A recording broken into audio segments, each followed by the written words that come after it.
السلام علیکم ورحمۃ اللہ وبرکاتہ۔ آج ہماری ویڈیو بول چال کے بارے میں ہے۔ بول چال میں لایا ہوں آپ کے لیے چند الفاظ اور جملے۔ چلتے ہیں اسکرین کی طرف، لیکن اسکرین پر جانے سے پہلے آپ کو بتاؤں، اگر آپ نے ابھی تک ہمارے چینل کو سبسکرائب نہیں کیا، سبسکرائب کریں، بیل کا بٹن ضرور دبائیں تاکہ آپ کو نئی ویڈیوز کے اپڈیٹس ٹائم سے ملتے رہیں۔ چلتے ہیں اسکرین کی طرف اور دیکھتے ہیں کہ اسکرین پر آج ہمارے پاس کیا ہے۔ یہ ہے اسکرین، اور اسکرین پر سب سے پہلا ہیڈنگ کے بعد جو پہلا جملہ ہے یا الفاظ ہیں وہ ہے العلا اور العلی۔ یہ ایک بھائی نے پوچھا تھا، انہوں نے لکھا تھا کہ العلا، یعنی انہوں نے جو گرین کلر میں نے لکھا ہے وہ یہ لکھا تھا انہوں نے، اور کہا تھا کہ بہت سی جگہوں پہ یہ لکھا ہوا ہے، اس کا مطلب کیا ہے؟ تو ہم نے اس پر بات کی بھی تھی، اس پر بات ہوئی تھی، ویڈیو بنی تھی کہ علا اور علی جب ہم لکھتے ہیں تو ہمیں کیسے پتہ چلے گا کہ یہ علا لکھا ہوا ہے یا علی لکھا ہوا ہے؟ اگر یا کے نیچے نقطے نہ ہوں تو وہ یا نہیں پڑھی جاتی، اس کو زبر کے طور پر پڑھا جاتا ہے، ہم کہیں گے علا۔ اگر یا کے نیچے نقطے ہوں تو وہ علی پڑھا جاتا ہے، علی نام ہوتا ہے۔ تو العلا اور العلی میں فرق ہے، مصدر میں یعنی مین معنوں میں کوئی فرق نہیں ہے، وہ برتری کے لیے استعمال ہوتا ہے یہ نام، اونچائی کے لیے، بزرگی کے لیے، برتری کے لیے، ٹھیک ہے؟ تو العلا جو ہے برتری کو کہا جاتا ہے، اونچائی کو کہا جاتا ہے، بزرگی کو کہا جاتا ہے، ٹھیک ہے؟ اور فوقیت کو کہا جاتا ہے، مطلب جو اونچائی ہے، بزرگی ہے، برتری ہے اور جیت ہے، یا جو بھی کہیں آپ، اس کے معنی بہت سے ہوتے ہیں۔ لیکن العلی جو ہے وہ نام ہے، صفتی نام ہے، اس میں صفت ہے، ٹھیک ہے؟ اس میں صفت پائی جاتی ہے، وہ صفت پائی جاتی ہے کہ جس میں اونچائی ہو، برتری ہو، بزرگی ہو وغیرہ، اس کے معنی یہ ہیں۔ تو اگر قرآن میں استعمال ہوا ہے العلی تو وہ اللہ تعالیٰ کے لیے خاص ہے، وَهُوَ الْعَلِيُّ الْعَظِيمُ، جیسے آیت الکرسی میں ہم پڑھتے ہیں تو وہاں پہ العلی لکھا ہوا ہے، ٹھیک ہے؟ وہ اللہ تعالیٰ کے لیے خاص ہے، اللہ تعالیٰ کا نام ہے۔ اور یہاں پہ جو علا ہے، علا کا مطلب ہے اونچائی کے لیے استعمال ہوتا ہے، بزرگی کے لیے استعمال ہوتا ہے، برتری کے لیے استعمال ہوتا ہے، اس کا معنی یہ ہے۔ تو العلا اور العلی میں یہ فرق ہے کہ العلا میں نقطے نہیں ہیں یا کے نیچے تو ہم اس کو پڑھیں گے العلا، اور العلی جو ہے یا کے نیچے نقطے ہیں تو ہم اس کو العلی پڑھیں گے، العلی العظیم، جیسے اللہ تعالیٰ کا نام ہے۔ العلا العلی، العلا العلی۔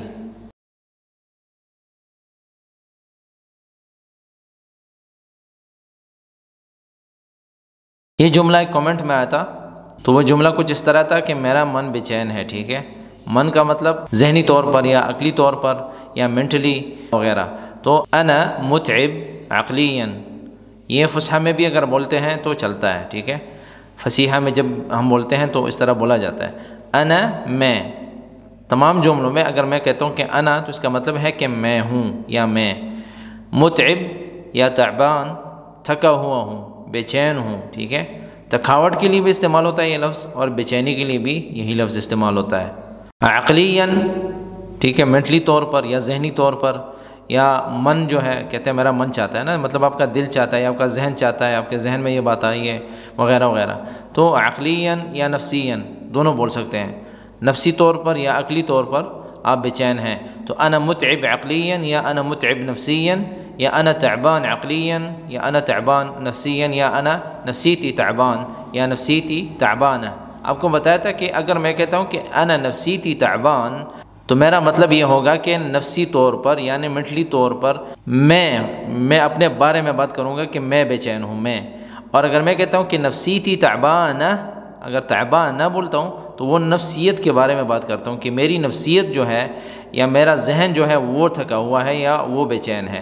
تو یا تو میں اپنے بارے میں بات کرتا ہوں یا اپنے نفس یا اپنے دل کے بارے میں بات کرتا ہوں یا اپنے ذہن کے بارے میں بات کرتا ہوں، تو اس کا مطلب یہ ہوگا کہ یا تو میں ہوں یا میرا ذہن یا عقل یا دل ہے۔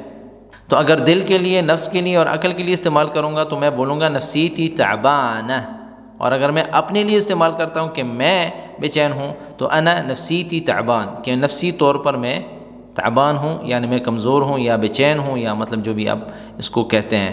تو انا متعب عقلیاً، انا متعب نفسیاً یا انا تعبان، ٹھیک ہے؟ تعبان بھی کہیں گے تو چلے گا، انا تعبان، میں تھکا ہوا ہوں یا میں بے چین ہوں وغیرہ۔ نفسیتی تعبان، ٹھیک ہے؟ نفسیتی تعبان یا نفسیتی تعبانہ، یہ دونوں آپ کو بتائے تھے میں نے کہ اس کے الگ الگ میننگز ہوتے ہیں۔ اور مثال کے طور پر اگر عورت کہتی ہے کہ میں نفسی طور پر میں بیمار ہوں یا کمزور ہوں یا تھکی ہوئی ہوں تو اس وقت بھی وہ کہے گی کہ انا نفسیتی تعبانہ، تو وہ دونوں حالتوں میں یہی بولے گی انا نفسیتی تعبانہ، چاہے وہ اپنے نفسیت کے بارے میں بات کرے یا اپنے بارے میں بات کرے تو وہ کہے گی کہ انا نفسیتی تعبانہ. لیکن مرد انا نفسیتی تعبان یا نفسیتی تعبانہ، انا متعب عقليا یا انا تعبان یا انا نفسیتی تعبانہ یا نفسیتی تعبان.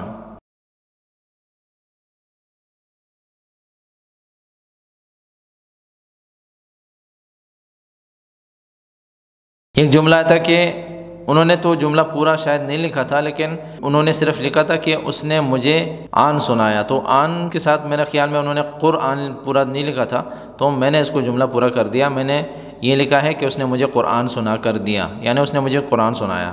تو ہم عربی میں کہیں گے ہو اس نے یا وہ، سمع سمع سمع اس نے سنایا، لی میرے سامنے یا مجھے، القرآن قرآن اس نے مجھے قرآن سنایا. ایک تو یہ ہوتا ہے کہ میں نے ان کو قرآن سنایا، انا سمعت القرآن میں نے قرآن سنا، ہو سمع لی القرآن سمع لی اس نے سنایا مجھے، یعنی اس نے سنایا سبق یا قرآن سنایا جو بھی ہے. ہو سمع لی القرآن اس نے قرآن سنایا مجھے، یعنی اس نے میرے سامنے قرآن سنایا. انا سمعت لہ القرآن، سمعت اور سمعت میں فرق ہے. ہو سمع لی ایک ہوتا ہے سمع لی، سمع لی اگر میں اس کو حکم دیتا ہوں تو بولوں گا کہ سمع لی القرآن، سمع یا اللہ سمع. اگر ہم بولتے ہیں کہ اس نے سنایا، فعل ماضی کی بات کر رہے ہیں، تو سمع لی القرآن سمع. ایک ہے سمع سنا اس نے، ہو سمع اس نے سنایا، ٹھیک ہے. تو جب میم کے اوپر تشدید آتی ہے تو اس کا مطلب یہ ہے کہ اس نے سنایا. ہو سمع لی القرآن، ہو سمع لی القرآن.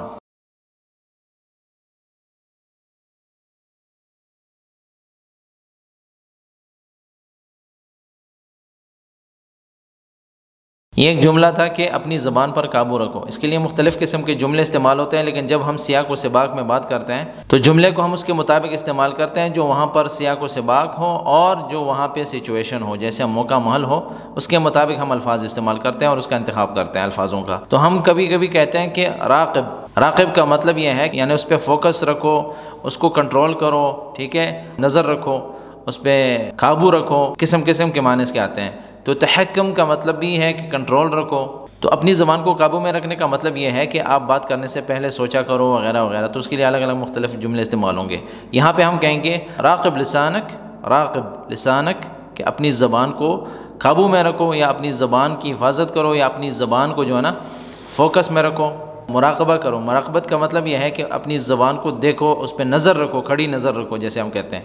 تو راقب لسانک یا تحکم فی لسانک، تحکم فی لسانک، فی لسانک. بول چال میں ہم کہتے ہیں کہ فی لسانک، فی لسانک، تحکم فی لسانک یا راقب لسانک، راقب لسانک یا تحکم فی لسانک.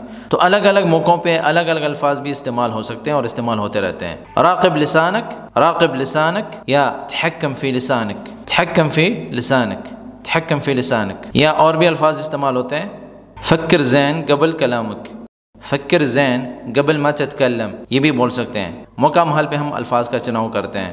راقب لسانک، راقب لسانک یا تحکم فی لسانک.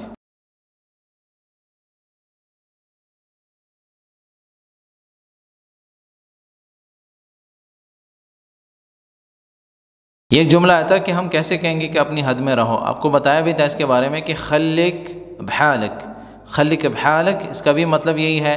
اور ہم یہ بھی کہہ سکتے ہیں کہ لا تقطع حدودک، لا تقطع حدودک، خلق بحالک یا لا تقطع حدودک، لا تقطع حدودک. خلق رہو بحالک اپنے حال پر، یعنی اپنے حدود میں رہو، اپنے حد میں رہو. یا لا تقطع، لا تقطع نہیں کاٹو، ٹھیک ہے. کاٹنے کو بھی کہتے ہیں، کراس کرنے کو بھی کہتے ہیں حدودک، اپنی حدود، یعنی اپنے حدود کراس مت کرو. لا تقطع حدودک یا خلق بحالک، خلق بحالک یا لا تقطع حدودک.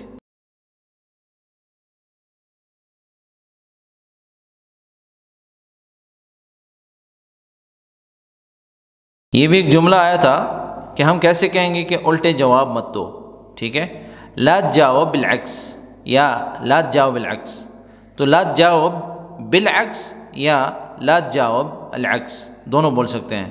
لا مت دو، ٹھیک ہے، لا تجاوب جواب مت دو، بالعکس الٹے طریقے سے، لا تجاوب بالعکس کہ الٹا جواب مت دو، لا تجاوب بالعکس، عکس کہتے ہیں الٹا کسی چیز کا الٹ، ٹھیک ہے، تو لا تجاوب بالعکس کہ ہمیشہ جو ہے نا، جیسے ہم کہتے ہیں کہ ہمیشہ جواب غلط مت دیا کرو یا الٹا جواب مت دیا کرو، جب میں بات کروں تو اس کا الٹا جواب مت دیا کرو، تو لا تجاوب بالعکس، لا تجاوب العکس، باتوں کا الٹ مت بولو، جیسے ہم بولتے ہیں کہ الٹ طریقے سے یا باتوں کا الٹا جواب دینا یا باتوں کا جواب ہی دیتے رہنا، اس چیز سے بچو وغیرہ۔ لا تعاکس الکلام کہ بات کو ایکسچینج زیادہ مت کرو، کہ بات کو ایکسچینج زیادہ مت کرو، لا تعاکس الکلام، لا تجاوب بالعکس، لا تجاوب بالعکس یا لا تجاوب بالعکس، لا تجاوب بالعکس یا لا تجاوب بالعکس۔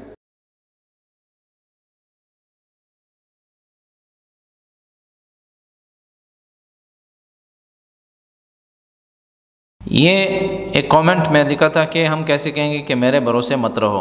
پہلے تو یہ کہ عربی میں ہم کسی کو یہ نہیں کہیں گے کہ میرے بھروسے مت رہو، اس کا مطلب یہ ہوا کہ آپ ان سے کہتے کہ مجھ پہ بھروسہ مت کرنا، تو عربی میں ایسی بات نہیں کی جاتی۔ عربی میں ہم صرف یہ کہیں گے کہ لا تخل الموضوع عراسی یا لا تخل الموضوع فی ذمتی، اس کا مطلب یہ ہے کہ اس بات کو یا اس موضوع کو یا اس کام کو صرف میرے ذمے مت چھوڑنا، یعنی مجھ پہ ہی مت چھوڑنا۔ اس کا مطلب یہ ہوتا ہے کہ میرے بھروسے مت چھوڑنا، کہ تم سوچو گے کہ یہ کام میں کروں گا لیکن مجھ سے نہ ہو سکے، تو اردو میں اس کا مطلب یہ ہے اور عربی میں بھی اس کا مطلب یہی ہے۔ تو بھروسہ جو ہے اس کو ثقہ بھی بولتے ہیں، ثقہ، ٹھیک ہے۔ اگر ہم اس کو کہتے ہیں کہ میرے بھروسے مت رہو، ہم بولیں گے کہ لا تثق بی، مجھ پہ بھروسہ مت رکھنا، لا تثق فینی، لا تثق بی، مجھ پہ بھروسہ مت رکھنا یا مجھ میں بھروسہ مت کرنا۔ لیکن یہ جملہ صحیح نہیں ہوگا، کیونکہ ہم کسی کو یہ نہیں کہہ سکتے اور نہ ہی کہیں گے اور نہ ہی کہتے ہیں کہ مجھ پہ بھروسہ مت رکھنا۔ ہم ہمیشہ ہی کہتے ہیں مجھ پہ بھروسہ رکھو، ٹھیک ہے، میں صحیح کام کروں گا، میں جھوٹ نہیں بولوں گا وغیرہ وغیرہ۔ تو عربی میں اس طرح نہیں ہوتا، عربی میں یہ جملہ ہم اس طرح نہیں بولیں گے، بلکہ اوپر جو میں نے لکھا ہے اس طریقے سے کوئی جملہ ہوگا کہ لا تخل الموضوع، کہ اس بات کو یا اس موضوع کو، اس سبجیکٹ کو مت چھوڑنا، عراسی میرے سر پر، فی ذمتی یا میرے ذمے، یعنی صرف مجھ پہ اس کام کو ریلائی مت کرنا، اس کام کو صرف میرے ذمے ہی مت چھوڑنا کہ آپ سوچو گے کہ میں کر کے دوں گا، شاید نہ ہو سکے وغیرہ وغیرہ، اس میں بہت باتیں چھپی ہوتی ہیں۔ تو لا تخل الموضوع عراسی یا لا تخل الموضوع فی ذمتی، فی ذمتی، ٹھیک ہے، یا لا تثق بی یا لا تثق فینی، تو یہ صحیح نہیں ہوگا اگر ہم کہتے ہیں کہ مجھ پہ بھروسہ مت کرنا، تو لا تثق فینی یا لا تثق بی یہ مت کہیں، تو ہم کہیں گے لا تخل الموضوع عراسی، عراسی کہ میرے سر پہ، لا تخل الموضوع عراسی یا عراسی یا فی ذمتی، فی ذمتی کہ میرے ذمے یا میرے سر پہ اس کام کو مت چھوڑنا، لا تخل الموضوع عراسی یا عراسی یا فی ذمتی، لا تخل الموضوع عراسی یا عراسی یا فی ذمتی۔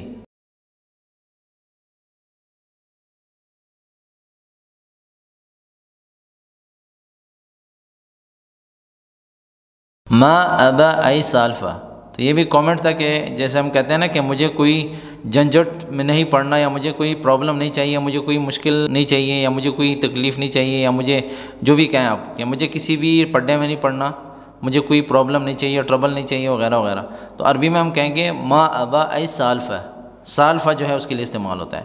آپ بولیں گے کہ سالفہ تو ہم باتوں کے لیے بھی استعمال کرتے تھے، تو یہ بھی ایک بات ہے، ٹھیک ہے، عربی میں یہاں پر بھی یہی جملہ استعمال ہوتا ہے کہ ما ابا ای سالفہ، ما ابا ای مشکلہ، ما ابا ای سالفہ، ٹھیک ہے، بس سالفہ ہی استعمال ہوتا ہے، ما ابا ای سالفہ، ما ابا ای سالفہ یا ما ابا ای مشکلہ، ما ابا ای سالفہ یا ما ابا ای مشکلہ، ما نہیں، ابا چاہیے یا چاہتا، میں نہیں چاہتا، ای کوئی بھی، سالفہ جھنجھٹ، پرابلم، ٹربل یا مشکلہ وغیرہ، ما ابا ای سالفہ یا ما ابا ای مشکلہ، ما ابا ای سالفہ، ما ابا ای سالفہ۔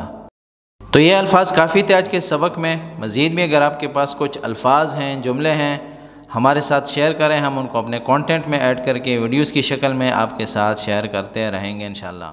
آپ سب کا شکریہ اس ویڈیو کو دیکھنے کا، اس ویڈیو کو لائک کریں، میرے چینل کو سبسکرائب کریں اور بیل کا بٹن ضرور دبائیں تاکہ آپ کو نئی ویڈیوز کے اپڈیٹس ٹائم سے ملتے رہیں۔ دعاؤں میں یاد رکھیں۔ السلام علیکم ورحمۃ اللہ وبرکاتہ۔